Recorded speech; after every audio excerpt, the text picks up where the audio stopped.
So I began to work on my next commentary, and I found there was a note on my desk that read the following. Dear Ephraim Josine, that's me. Rumor has it that you plan to make your next commentary a Season 1 finale of sorts. Afterwards, you plan to take a small break, reevaluate your structure, and hopefully come back with a new outlook on how to make things. But before you go, there's one person you need to cover in this style. Yourself. You have to do a video on what you consider to be your worst commentary so far. The fact that this note specifically told me to pause between the words commentary and so far really doesn't give me high hopes on what this person thinks of me. Explain why it's so bad, and even use it as a catalyst to discuss some of the issues your commentaries have had. This should help you figure out what your mistakes have been. After all, what's the best way to figure out how to make a table other than deconstructing a table and trying to rebuild it? I don't know if that's how construction works, but okay note. But now the only real question is, what background should I use? Yeah, I think that'll work. No matter what, one of your videos is going to be your worst. Even if all of your commentaries are absolutely amazing, one commentary, by definition, has to be less so unless you are literally producing videos of the exact same quality every time, which you just can't do. Human beings are too dynamic to do such a thing. To end off this little Season 1 I've been doing, I decided that I would take a moment to talk about what I consider to be my worst commentary. And honestly, it's not even one that's normally brought up when I ask people what commentary of mine they thought was the worst. It's my commentary on Starmic, which I just cannot stand for a variety of reasons. Honestly, I'd love to use the excuse I was in some steroid-induced rage while I made it and then blacked out. But no, that appears to not be the case, because I do remember making it. I don't quite remember what the fuck I was thinking, but I do remember that I did make this distinctly. And holy shit, it's terrible. Let's just get this started. Well, the fire background can only mean one thing. You're doing a fireside chat. I'm covering a commentary on me again. This time from a user named Starmic. And let me just say, when his channel description not only praises, but also dead names Ray, I do not have very high apple pie in the sky hopes going into this, just so you guys know. Hey Ephraim, do I need to remind you who your inspiration to get back into commentaries was? Because it wasn't exactly somebody non-controversial. Mind you, this is not to say that this person and Ray are on the same level, it's just to say that you're in a bit of a glass house right now. For that matter, so what if Starmic was inspired by Ray? Lots of people were. She was essentially the face of the SCC when she made commentaries, as well as the person who created the first popular commentary group channel, that being Bunch of Pseudo-Intellectuals. You should know this, Ephraim. You were there at the time. Well, as a passive viewer, you weren't actually involved with any of it. The fact is, you can be inspired by somebody's work without agreeing with their actions. I personally am very inspired by the writings of Hunter S. Thompson. That doesn't mean I'm an adulterer like he was. And that's ignoring just how terribly this point was delivered. You don't actually explain why that's a bad thing. You just expect everybody to know who Ray is, when some people are going to come across your video eventually that won't. Although, to be fair, I can't really blame you for not expanding on that point, because saying this person said they're inspired by an abuser to make videos, therefore I don't trust their analysis skills, does sound really stupid. The only reason it's not an ad hominem is because it's so irrelevant to anything Starmic actually says in the video. And don't think I didn't notice that mention of Starmic dead-naming Ray in his channel description, which I can only take to mean one of two things. Either one, it was a total non sequitur, in which case, then why did you bring it up? Or two, you're trying to call Starmic transphobic for saying that he's inspired by a trans person who he dead-names, that you also got onto him for saying he was inspired by. What the fuck? This isn't me saying you should dead name abusive trans people, by the way, just to be incredibly clear. This is me saying the potshot Ephraim just made is nothing more than shoot first, look for internal consistencies later. Again, what is even the argument here? Also, really good audio balancing. I love the sound of your air conditioner. Either way, everybody gets a fair chance to defend their points here after you poison the well against them. So let's listen to what he has to say. Oh, also, he's covering my commentary on Professor Dave, just so you all know. I like how the actual context of the video you're covering is an afterthought, but his channel description is the first thing you mention. Really shows where your mind is during this commentary. Hey guys, it's been a while since I made a commentary. Okay, is it just me, or does his avatar look like someone you'd find at a Panera about 8 years ago? Not an insult, just an observation. Okay, first off, you've been in Panera exactly one time in your life, and it was less than 7 years ago when this video came out, so don't sit here and act like you know what people wore to Panera in 2014. Also, don't act like you didn't have the same look as Starmic during a good chunk of your freshman year of high school. Although you always had longer hair, so you more resembled Jay from the Askewiverse. Maybe that's the issue you have with him. It'd be one thing if he had long hair, but since he has short hair, he looks like someone you'd see at a Panera in 2014, God forbid! I'm also incredibly tempted to ask what exactly is the guy at a Panera in 2014 look. This is a picture from a Business Insider article about Panera from 2014. Which one of these people looks like Starmic to you? I also want to point out, you say this isn't supposed to be an insult, although that begs the question of why you brought it up in the first place. I guess it was just another random non sequitur then. And I agree, because that doesn't even make any sense as an insult. What was so bad about the people who ate at Panera in 2014? What did they do to you that leads you to think looking like them is bad in some way?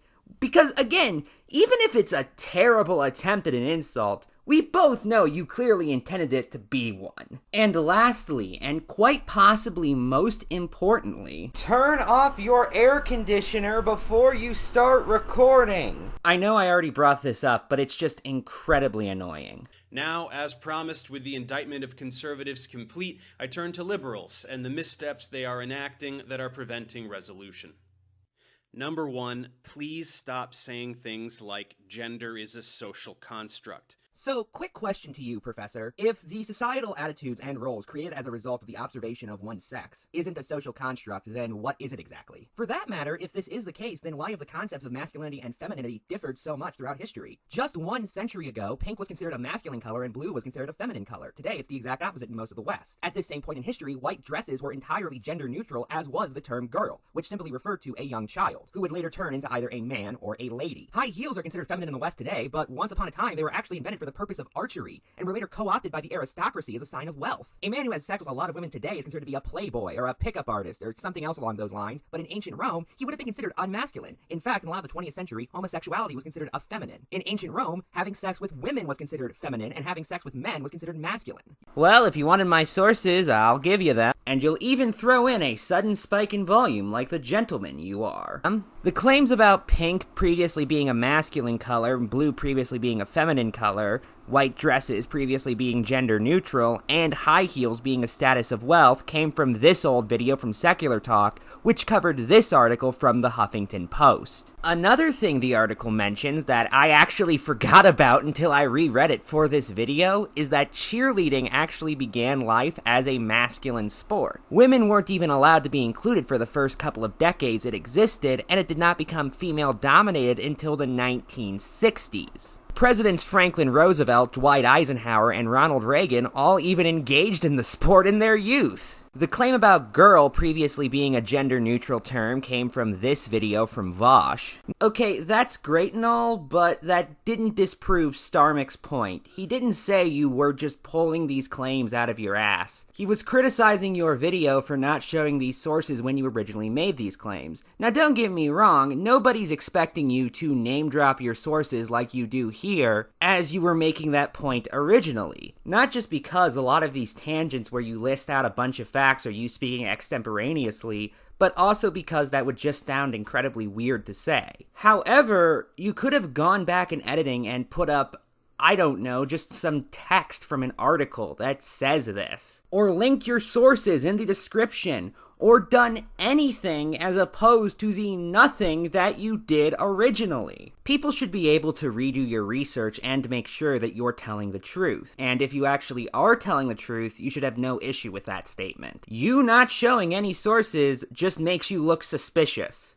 And, by the way, could turn people off of your claims on that basis. Now, I can't pinpoint the exact place I first heard what I said about Rome, but I will say that what I said is completely compatible with very mainstream common knowledge about how the Romans viewed sexuality. First off, thank you for making it clear you weren't talking about common knowledge that isn't mainstream, whatever the fuck that would mean. Second off, who are these mainstream sources, and why are they credible? You're just speaking extemporaneously again, while doing an appeal to authority without actually fucking telling us who the authority is. Let me just remind you all that mainstream scholars once believed that there was no Christian persecution in ancient Rome, which is laughably wrong. You see, one of the reasons why it's important to tell people where you got your information from isn't just so they know you're not making it up, but also so they know that your source isn't just making things up, or doesn't have some bias that might affect how they interpret history, or doesn't have a long history of fabricating evidence, or one of many other factors that could lead somebody to say incorrect things about history.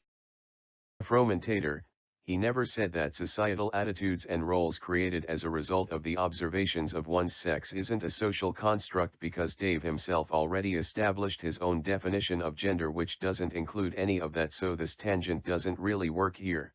Okay, what is it with people who cover me and thinking I don't know the videos I cover, because this is the second time this has happened. I'm perfectly aware that Dave attempted to give his own definition of gender, however there are two issues with your claim that therefore makes my tangent incorrect. The first one being, I reject his definition of gender because it's utterly nonsensical. That doesn't explain why you didn't address it in the first place. You thought all the points Dave made were nonsensical. For fuck's sake, this was the non-binary people are crisis actors created by Fox News to invalidate transgender people or some shit guy. This wasn't exactly somebody who you thought was making high-tier arguments. That's why you commentated on his video in the first place. I say in the first place a lot. The thing is, the entire point of your commentary was to debunk Dave's points that you felt didn't make sense. Saying you skipped this one part specifically because it's nonsensical is in of itself utterly fucking nonsensical.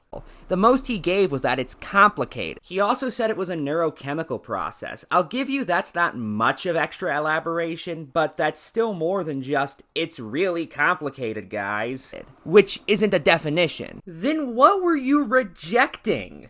If I ask you what calculus is, and you tell me complicated, you haven't told me what calculus is. There's also the fact, and this is something else I point out in the commentary, that his definition was essentially pulled out of his ass. It's something he made up on the spot so he could redefine gender in a specific way, basically just so he could say that it's not a social construct. Using the actually universally accepted definition of gender shows that it is. And that's what I was using when I was responding to him. Okay, you almost had me, but then you really fucked it up at the end. So first off, the idea that gender is a social construct is not universally accepted. You of all people should know that, considering how many transphobes you've responded to on both Medium and YouTube, as well as the fact that you're writing a book responding to transphobia right now. Well, not literally right now, but you know what I mean. For that matter, what is the universally accepted definition then, and where do I find it, and who wrote it, and why didn't you show it on screen when you were making this point, and you are literally just asserting this without any evidence. And by the way, I have to ask, if this definition really is so universally accepted, why doesn't Professor Dave, the person who you were covering in the first place, accept it? By definition, it cannot be universal then. Whether or not Dave's idea of gender holds water,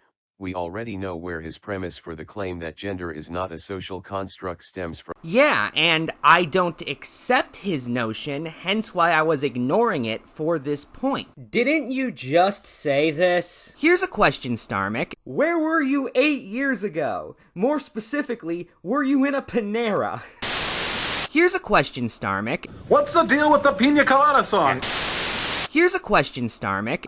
Is there a never-ending chain of mailmen delivering mail to other mailmen? Here's a question, Starmick. What about the heart that you promised Tin Man? And the courage that you promised Cowardly Lion? If I were to commentate on an alchemist, are there even alchemists on YouTube? I get the example, don't get me wrong, but why alchemy of all things? It's such an obscure and long discredited field that I highly doubt you would need to come in and disprove it. There's nothing wrong with the comparison rhetorically, it's just a really strange example is what I'm trying to say. Would I be required to respond to his methods of turning lead into gold in a way that accepts the idea that you can do that? Well, first off, that comparison doesn't make any sense because Starmick was talking about using definitions of words while you're talking about conclusions of utterly nonsensical scientific hypotheses. But to answer your question, no. In fact, you wouldn't be expected to respond in a way that assumed any conclusion, truth be told, because you're supposed to come in as a neutral observer who may have a bias in one direction, but who can have his mind changed. Wait, where are you going with this? Well, obviously not, because you can't. But how would you know that if you don't first analyze the claims being made by alchemists neutrally? Otherwise, the only thing you have to rely on is circular logic. Nobody's asking for you to put your thumb on the scale and tip it artificially in favor of the alchemists. They're just asking you to look at these claims with a shred of open-mindedness for once in your life. I am going to stick to reality, as strictly as I stick to this audio setup, no matter how bad of an idea it is. Also, who doesn't think they're sticking to reality? Professor Dave thought he was sticking to reality. Starmick thought he was sticking to reality. Saying you stick to reality is an utterly meaningless statement. I also want to point out again, you're using this as an excuse to not respond to certain points Professor Dave made. But if that's really your argument, then again, why did you commentate on Professor Dave in the first place? Fuck, I can redo your entire Professor Dave commentary with that attitude in mind. Here, I'll do it right now even. Hey everyone, I know I don't discuss current events too often, but You're wrong.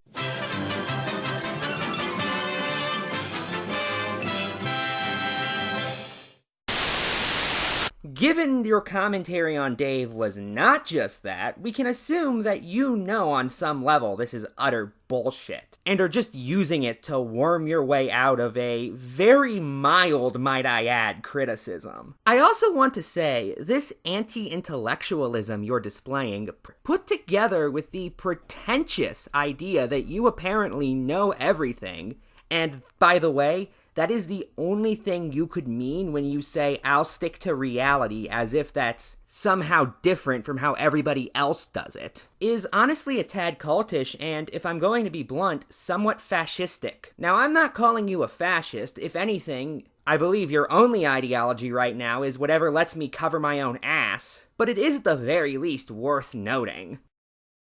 Actually, one more note on the I'll stick to reality claim. God, everything this guy says is so fucking wrong. The only way you could use that as an excuse to not address counter-arguments is if you accept the notion that your first guess is always right 100% of the time, which is one of the most arrogant things you could say.